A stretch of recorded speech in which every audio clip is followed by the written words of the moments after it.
Sometimes I get asked why I believe emotions are very important.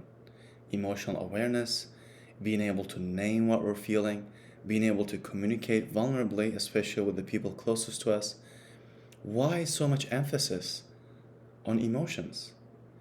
Well, what I found from my life is that emotions are where the rubber hits the road.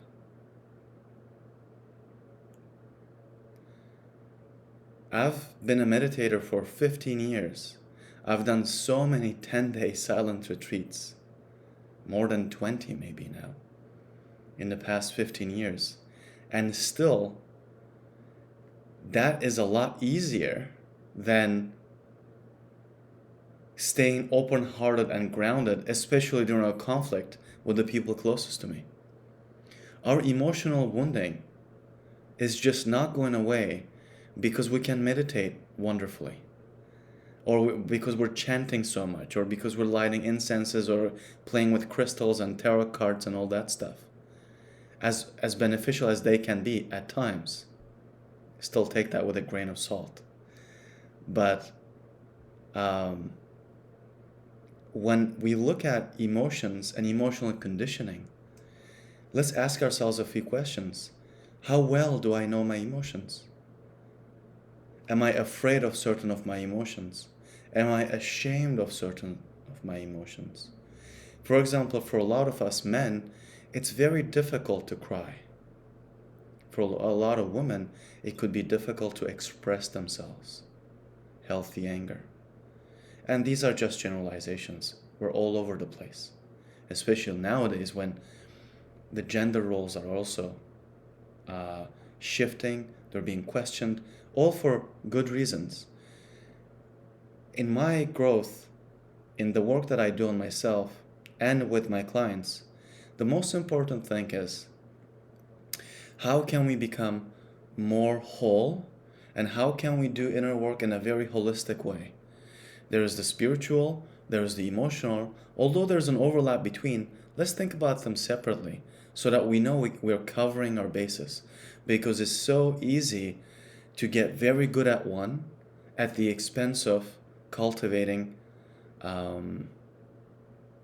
skills in the other domain. If you're into meditation the way I have been and I still am, continue doing that, but simply add emotional awareness to the work you do on yourself and shadow work. Regardless of the degree of spiritual practice, for some of us, and let me say for most of us, the shadow still needs to be explored as if it's an entity on its own. As if this exploration needs to be done separately from our spiritual practice. The more we deepen in these different or seemingly different ways of working on themselves, at the end they merge because they are all part of the same truth of our life experience. There is still one truth. There are not many truths. But make sure you're covering all the different parts. Let me give you an example. Maybe in my meditations, I feel unconditional love for all beings. Maybe in different moments, however continuously, for the people closest to me, in my relationships, I also feel unconditional love. And in this example, just imagine that, let's say my relationship partner or best friend, whatever, they are doing something that is profoundly unhealthy relationally. Maybe they're calling me names all the time, they're shaming me, they're abusing me physically, psychologically, all kinds of ways. This is an example. And imagine that I'm saying, oh, but I shouldn't speak up because that's not unconditional love. Or I shouldn't say no because I don't want to hurt them. Well, that unconditional love, the way I'm using it now, I am spiritually bypassing a relational problem that needs to be addressed at a relational level for the health of a respectful, good relationship. I need to speak up, and I'm not doing it, and I'm using an intellectualized understanding of an unconditional love. It's not an embodied, deep understanding, because unconditional love actually includes healthy boundaries. But I'm just going to spiritually bypass my own pain in the name of some spiritual ideal that's not even healthy the way I live it.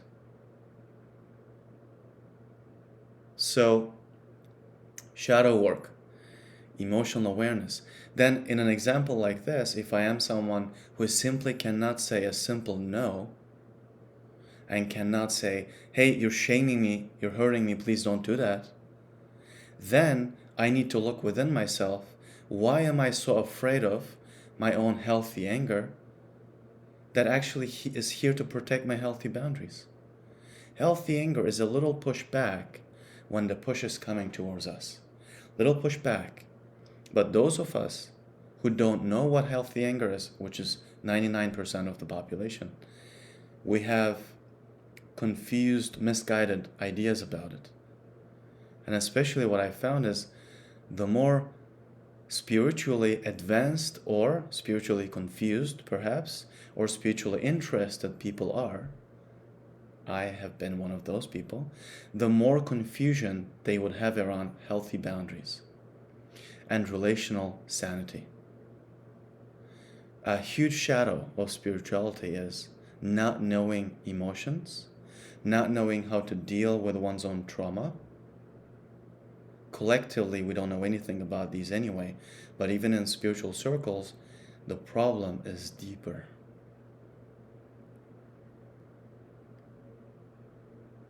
And collectively, unfortunately, we are not taught any of this in school. And maybe we can also do some activism in that realm in our lives. So why emotions? Because when we are emotionally connected to ourselves, we are not living only up here anymore.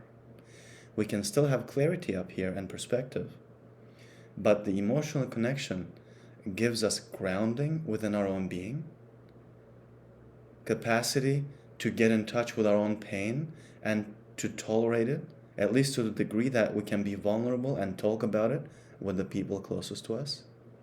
Sometimes this person would be a therapist, for example. And we are aware of healthy boundaries. Without connecting with one's emotions, the awareness of healthy boundaries, when I cross other people's boundaries or when they cross my boundaries, that's not available to us. Because the place of us that is aware of that, compassion, empathy, and as well as, am I being abused? That's our sensitivity. That's our humanity inside. And our humanity inside and our sensitivity and our deepest wounding, as well as all our emotions, they live in the same place in us. We can call that our existential core. Our existential core is also our emotional core. Part of it is wounding and conditioning. Part of it is our humanity. So let's get in touch with our emotions. Let's understand that each emotion also has a gift, tremendous gift. And the more we uncover and discover those gifts, the more we unwrap them and bring them home to our heart, the wiser and saner we can live and be more loving and also be more firm too when that's required in our relationships, so that our relationships can become truly beautiful, supportive, wonderful places for healing, growth, for celebration and joy.